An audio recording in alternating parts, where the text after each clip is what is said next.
Assalamualaikum warahmatullahi wabarakatuh. Selamat pagi dan salam sejahtera untuk kita semua. Yang saya hormati Ibu Dr. Anda Sukrati Firman MKes selaku dosen pengampu dan Ibu Risa Megafitri SPD MSc selaku dosen mitra pada mata kuliah ketiga dan teman-teman sekelas yang saya banggakan.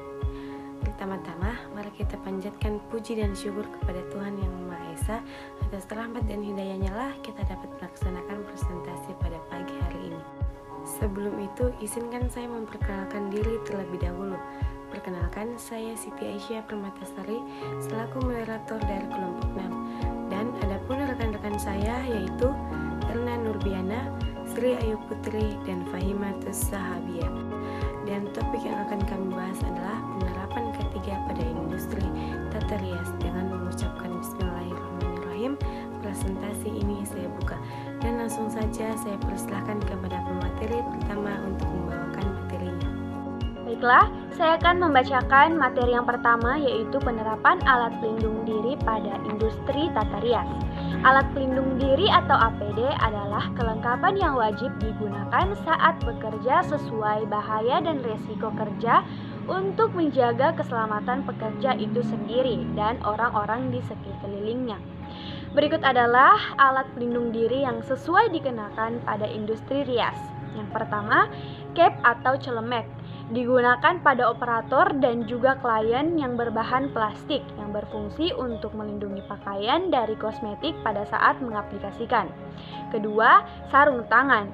Sarung tangan yang digunakan berbahan plastik karena sangat memudahkan ketika melakukan pengecatan pada rambut klien. Ketiga, masker mulut.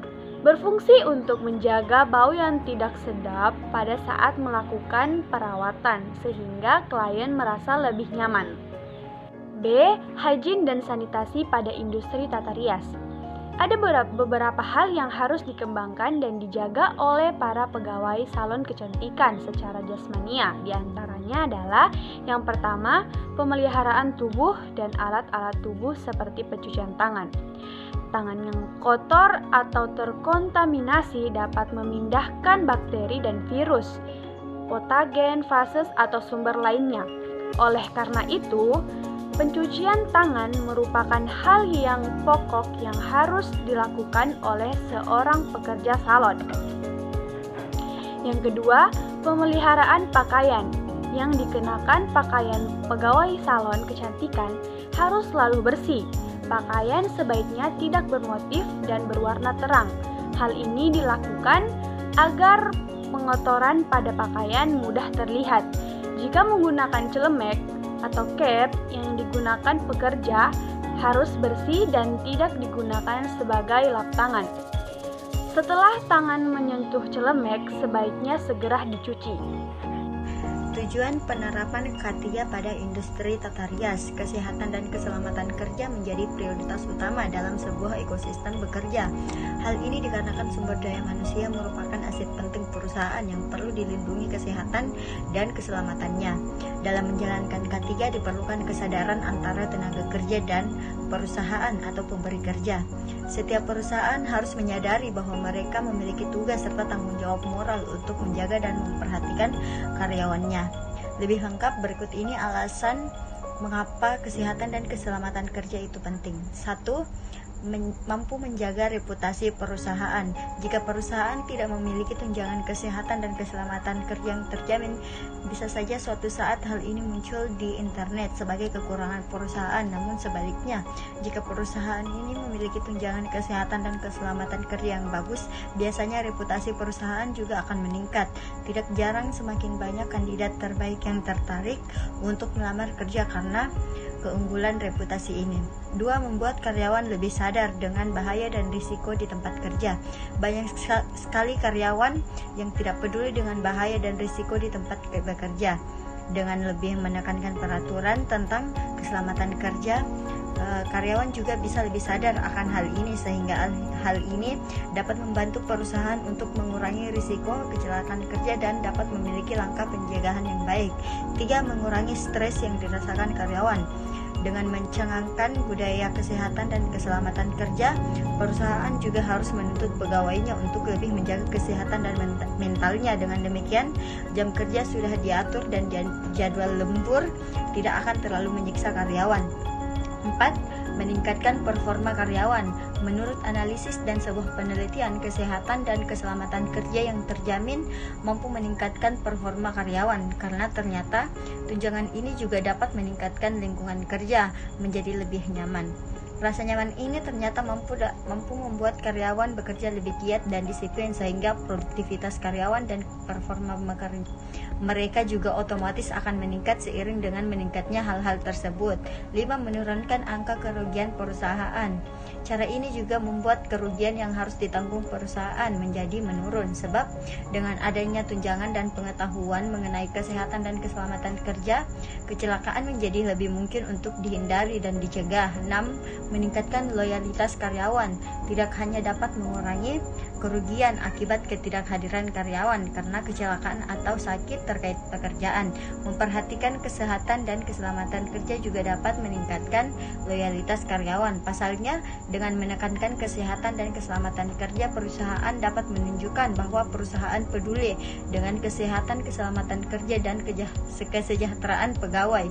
Dengan begitu, karyawan pun akan merasa lebih bahagia di tempat kerja mereka dan kecil kemungkinan ingin pindah dan mencari tempat kerja lain. Faktor yang mempengaruhi lingkungan kerja industri tata rias atau salon. 1. Faktor kebersihan.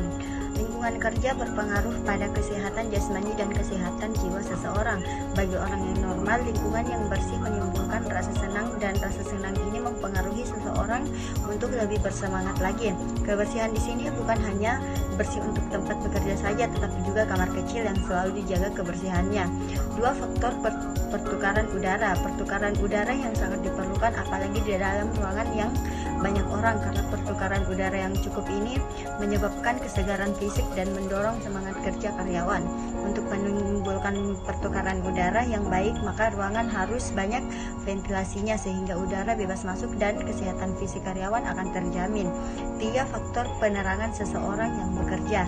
Membutuhkan penerangan yang cukup agar dapat bekerja dengan baik. Pada waktu siang hari, penerangan dapat diambil dari sinar matahari agar sinar matahari dapat masuk. Hendaknya ruangan-ruangan tertentu diberi plafon atau genting kaca yang tembus cahaya. Selain itu, apabila suatu penerangan yang memakai penerangan dari lampu, hendaknya cahaya lampu yang keluar tidak menimbulkan kelelahan pada mata atau menyilaukan sehingga efektivitas dapat terjamin. 4. Faktor keamanan. Rasa aman akan menimbulkan ketenangan dan ketentraman dalam bekerja sehingga dapat menciptakan semangat kerja karyawan. Rasa aman di sini adalah aman pada diri sendiri. Aman pada diri sendiri merupakan suatu hal yang diutamakan karena seseorang akan merasa tenang bekerja apabila lingkungan tempat ia bekerja dapat menjamin keselamatannya. Contoh kecelakaan kerja di salon. Contoh pertama yaitu salon gagal laser wajah akibat kurang pengalaman dapat menyebabkan wanita cacat permanen. Contoh kedua yaitu gara-gara karyawan salon jorok, pelanggan penuh jerawat. Contoh ketiga yaitu bisa mengakibatkan kebakaran salon akibat korslet listrik. F. Upaya pencegahan kecelakaan pada salon. 1. Persyaratan gedung. Bangunan gedung harus kuat, utuh, serta dapat mencegah kemungkinan terjadinya penularan penyakit dan kecelakaan. Pembagian ruang yang jelas sesuai dengan fungsinya sehingga memudahkan lalu lintas orang. Sarana bangunan harus memenuhi syarat kesehatan dan tidak menimbulkan gangguan. 2. Kelengkapan lain. Kelengkapan peralatan kecantikan dan bahan kosmetik yang harus terdaftar pada Departemen Kesehatan kecuali yang diproduksi dan digunakan untuk kalangan sendiri. Kelengkapan surat-surat yang mendukung diantaranya surat izin usaha, surat keterangan berbadan sehat bagi semua tenaga kerja di salon. Terima kasih. Itulah tadi presentasi dari kelompok kami. Jika ada kesalahan baik itu disengaja maupun tidak disengaja, saya mewakili teman-teman saya memohon maaf. Dengan mengucapkan alhamdulillahirobbilalamin, presentasi ini saya tutup. Wassalamualaikum warahmatullahi wabarakatuh.